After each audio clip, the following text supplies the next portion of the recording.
வந்து சுமதி. நான் வந்து சரஸ்வதி நகர் திருமுல்லை வாயில இருந்து வரேன். காது ஓட்டை வந்து பெருசா இருந்துச்சு. மேம்கிட்ட வந்து ட்ரீட்மெண்ட் எடுத்துட்டேன். அப்புறம் சரியாயிடுச்சு. ஆனா சுகர் பேஷண்ட் தான். மேம் சொன்ன இதெல்லாம் ஃபாலோ பண்ணேன். சைடு எஃபெக்ட் எதுவும் இல்லை. சொன்ன டேட்ல எல்லாமே கிளியரா கிடைக்கும். உங்களுக்கு ஏதாவது இச்சிங், அதுக்கப்புறம் ஏதாவது ரொம்ப பெரிய வலி அந்த மாதிரி ஏதாவது இருந்ததா? இல்ல, அதெல்லாம் இல்ல. மேடம் சொன்ன இது வழிமுறையை கரெக்டா ஃபாலோ பண்ணதுனால எதுவுமே இல்ல. Okay.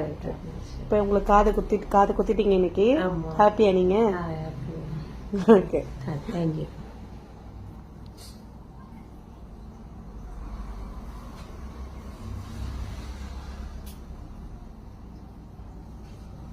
Okay, thank you madam. Thank you. சேலத்துல இருந்து வந்து இவங்க நம்ம கிட்ட இயர்லாப் ட்ரீட்மெண்ட் வந்து பண்ணிக்கிட்டாங்க. இவங்களோட காதுகள் வந்து பாத்தீங்கன்னா ரெண்டாக துண்டான காதுங்க இவங்களோட காதுகள். சோ இந்த ரெண்டு துண்டான காதுகளை நம்ம என்ன